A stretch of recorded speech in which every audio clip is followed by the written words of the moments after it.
अस्सलामुअलैकुम। उम्मीद है आप सब लोग ठीक होंगे। ये सिंध टेक्स्ट बुक की book chapter number first year की बुक चैप्टर नंबर 1 की बैक साइड पे जो न्यूमेरिकल्स गिवन होते हैं स्टिचोमेट्री के न्यूमेरिकल्स, ये उसका क्वेश्चन नंबर 2 है। फर्स्ट क्वेश्चन हमने लास्ट वाली वीडियो में कर लिया था। ये है कि ammonia gas can be prepared by heating together the solid NH4Cl and COH2 calcium hydroxide and NH4Cl ammonium chloride. इन दोनों को जब हम मिक्स करते हैं तो अमोनिया गैस हमारे पास प्रिपेयर्ड होती है और calcium chloride and water molecules भी हमारे पास रिलीज होते हैं। तो इसमें कह रहे हैं कि अगर mixture containing 100 gram of each of these solid, यानी 100 ग्राम हमने NH4Cl का लिया है और 100 ग्राम हमने कैल्शियम हाइड्रोक्साइड, इन दोनों का 100 अलग अलग, 100 इसका 100 इसका हमने अलग लिया है और उसको मिक्सचर को हीट किया। तो हमें डिटरमाइन करना है कि लिमिटिंग रिएक्टेंट के कौन सा है, इन दोनों में से लिमिटिंग रिएक्टेंट कौन सा है, और मास जो NH3 का प्रोड्यूस हो रहा है वो हमें कैलकुलेट करना है लिमिटिंग रिएक्टेंट यूज़ करते हुए। लिमिटिंग रिएक्टेंट बेसिकली ये वो वाला रिएक्टेंट होता है हमारे पास जो कम क्वांटिटी में मौजूद हो। सपोज अगर मैं कह रही हूँ कि मेरे पास 10 कबाब हैं और मेरे पास 20 ब्रेड के पीसेस हैं, ब्रेड के स्लाइसेस हैं, तो मेरे पास टोटल सिर्फ 10 सैंडविचेस ही बन सकते हैं।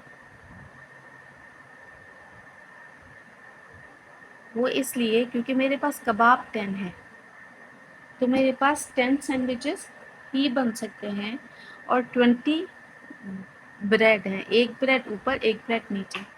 लेकिन अगर मैं कहूँ कि मेरे पास 40 ब्रेड हैं, 20 की जगह मैंने 40 ब्रेड कर दिया,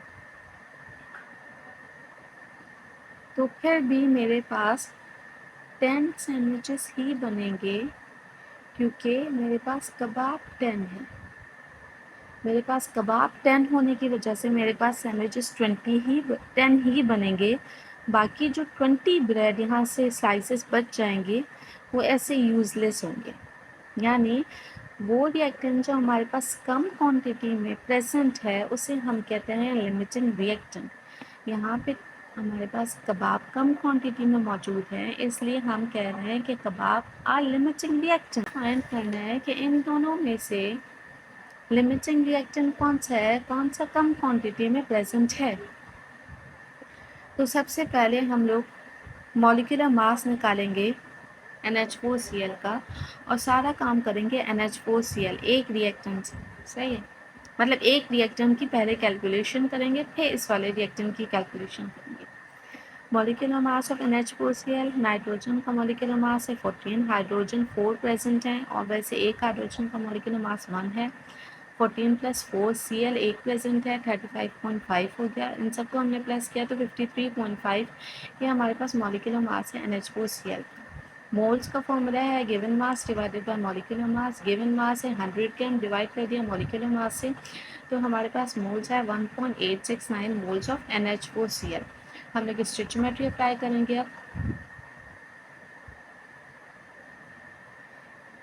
2 मोल्स ऑफ NH4Cl हमारे पास 2 मोल्स ही दे रहा है NH3 के, तो 1.869 मोल्स ऑफ NH4Cl ये हमें 1.869 मोल्स ही देगा NH3 के।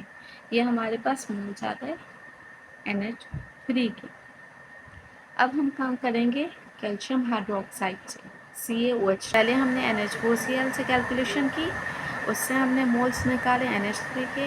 अब हम CaOH2 से कैलकुलेशन कर रहे हैं और उसके मोल्स निकाल रहे हैं, उससे हम मोल्स निकालेंगे NH3 के।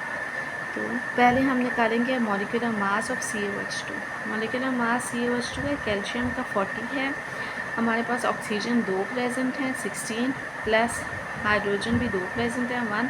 इन दोनों को प्लस करके मल्टीप्लाई कर दिया 2 से, तो 74 ग्राम का मोल आया हमारे पास कैल्शियम हाइड्रोक्साइड का।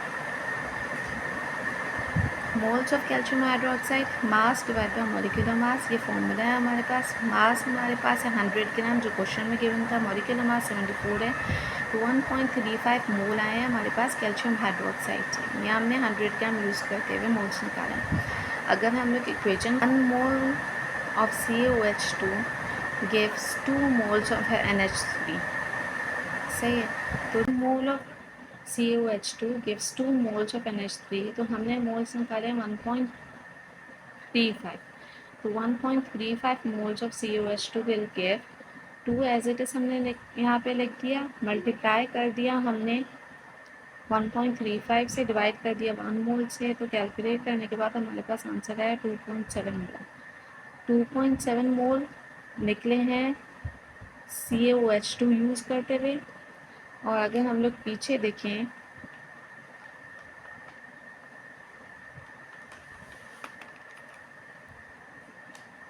(1.869 मोल निकले हैं NH3 के NH4Cl यूज़ करते हुए। तो इन दोनों क्वांटिटी में से कम क्वांटिटी हमारे पास जो आ रही है वो NH4Cl से आ रही है।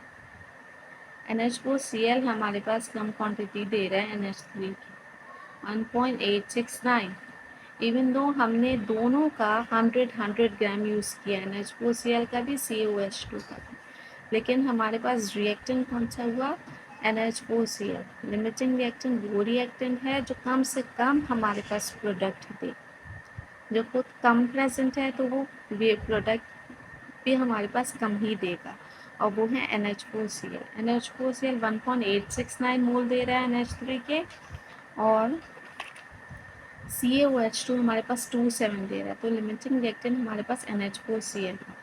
अब यही मोल निकाल जो मोल्स हमारे पास NH4Cl से आए हैं NH3 के, वो मोल यूज़ करते हुए हम मास निकालेंगे NH3 का।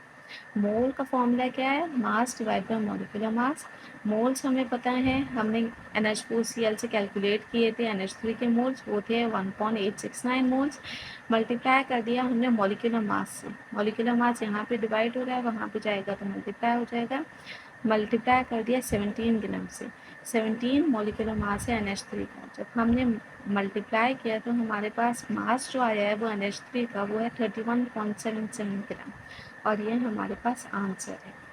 बेसिकली लिमिटिंग रिएक्टेंट वो रिएक्टेंट होता है हमारे पास जो कम से कम प्रोडक्ट दे, सही, और वो खुद भी अगर कम क्वांटिटी में है तो वो प्रोडक्ट भी कम क्वांटिटी में देगा। मतलब कबाब एंड सैंडविचेस वाली एग्जांपल हो गई, कबाब मेरे पास कम ही प्रेजेंट है, 10 कबाब प्रेजेंट हैं और 40 ब्रेड के स्लाइसेस प्रेजेंट हैं, तो मैं जो सैंडविचेस बना सकती हूँ वो मैं 10 सैंडविच ही बना सकती हूँ, मैं 10 सैंडविच से ज़्यादा नहीं बना सकती। यहाँ पे मेरे पास NH4Cl कम क्वांटिटी में मौजूद है और मेरे पास वो 1.869 मोल ही बना सकता है, उससे ज़्यादा नहीं बना सकता। हाँ, COH अगर मेरे पास ज़्यादा क्वांटिटी में प्रेजेंट है तो वो ऐसे ही प्रेजेंट है। मेरे पास NH4Cl ज़्यादा प्रेजेंट नहीं है तो COH2 उसके साथ रिएक्ट ही नहीं कर पाएगा, क्योंकि NH4Cl ज़्यादा ही नहीं है, वो जितना है वो पूरा का पूरा यूटिलाइज हो रहा है, और वो हमारे पास मोल्स दे रहा है 1.869 मोल्स। Thank you.